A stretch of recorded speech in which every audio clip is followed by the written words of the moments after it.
Hello hello class, welcome to Lead School online class. तो आज हम अपना अगला पाठ पढ़ेंगे, वह है निदा फाजली जी इनका लिखित अब कहाँ दूसरों के दुख से दुखी होने वाले। यह पाठ हम पढ़ने वाले हैं। उससे पहले हम लेखक परिचय पढ़ेंगे, उनके बारे में जानेंगे। देखो, 12 अक्टूबर 1938 को दिल्ली में जन्मे निदा फाजली का बचपन ग्वालियर में बीता। निदा फाजली उर्दू की साठोत्तरी पीढ़ी के महत्वपूर्ण कवि माने जाते हैं। आम बोलचाल की भाषा में और सरलता में किसी के भी दिलो दिमाग में घर कर सकते हैं। ऐसे करने में उन्हें महानता यानी ऐसी कविता करने में उन्हें महारत हासिल है। वही निदा फाजली अपनी गद्य रचनाओं में शेर व शायरी पिरोकर बहुत कुछ को थोड़े में कह देने के मामले में अपने किस्म के अकेले ही गद्यकार हैं, यानी गद्य में। निदा फाजली की लफ्ज़ों का पूल नामक कविता की पहली पुस्तक आई। शायरी की किताब खोया हुआ सा कुछ के लिए 1999 के साहित्य अकादमी पुरस्कार से सम्मानित निदा फाजली की आत्मकथा का पहला भाग है। उसका नाम है दीवारों के बीच और दूसरा है दीवारों के पार शीर्षक से प्रकाशित हो चुका है। फिल्म उद्योग से संबंध रहे निदा फाजली का निधन 8 फरवरी 2016 को हुआ है। यानी हालांकि यहाँ तलाशा मेरे आगे किताब में संकलित एक अंश प्रस्तुत है। तो यह हो गया अपना लेखक परिचय। तो पाठ परिचय भी हम पढ़ेंगे कि क्या है। कुदरत ने यह धरती उन तमाम जीवधारियों के लिए अता फरमाई थी। अता फरमाई यानी यह उर्दू शब्द हमें लगता है। अता फरमाना यानी दिया है, ज़िंदगी मिली है, जिन्हें खुद उसी ने जन्म दिया था, यानी खुदा ने ही, यानी ईश्वर ने, भगवान ने, अल्लाह ने, जो जिसे मानते हैं वह।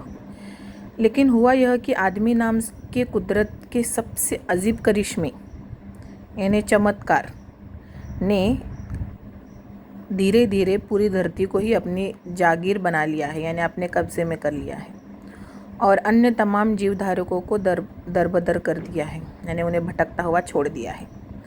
नतीजा यह हुआ कि अन्य जीवधारकों की यह तो नस्लें ख़त्म होती है। नस्लें यानी उनकी जो प्रजाति जिसे कहते हैं वह ख़त्म हो रही है।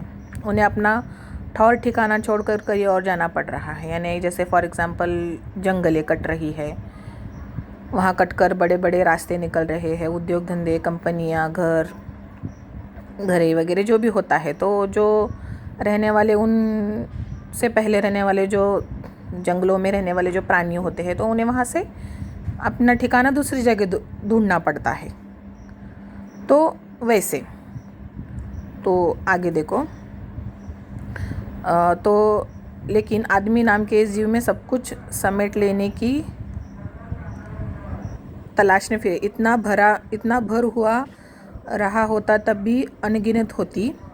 लेकिन आदमी नाम से इस जीव की सब कुछ समेट लेने की भूख यह पूरी नहीं हुई ना, अब तक पूरी नहीं हुई। वो समेट रहा है, कुछ ना कुछ कर रहा है। अब वह अन्य प्राणियों को ही नहीं, खुद अपनी जात को भी बेदखल करने से ज़रा भी परहेज़ नहीं करता। यानी अपनों को मारने या अपनों को दूर करने में हम डरते नहीं हैं। आलम यह है कि यानी नतीजा यह है कि उसे न तो किसी ने सुख दुख की चिंता है, न किसी को सहारा या सहयोग देने की मंशा है, यानी आशा है। यकीन नहीं आता तो इस पाठ को पढ़िए और जानिए, और साथ ही याद कीजिए अपने आसपास के लोगों को। बहुत संभव है इसे पढ़ते हुए ऐसे बहुत लोग याद आए जो कभी न कभी किसी न किसी के प्रति वैसा ही बर्ताव करते रहे हों, यानी चाहे वो प्राणी हो, चाहे जीव हो, चाहे वो इंसान हो, किसी भी प्रकार हो, चाहे हम पर वह घटना गुजरी हो या अपने आसपास के लोगों से वह घटना घटित हुई है, तो हमें यह पाठ पढ़ने के बाद हमें ज़रूर समझ में आएगा। और वह पाठ है अब कहाँ दूसरों के दुख से दुखी होने वाले। यानी पहले के लोग हैं, अगर दूसरों को ज़रा गम है, दुख है, तो वह अपना गम आधा बांट लेते थे, यानी उन्हें पूछना, उनके गम में भागीदारी होना। अब वैसे लोग कहाँ हैं? अपना अपना देखने वाले लोग अभी है।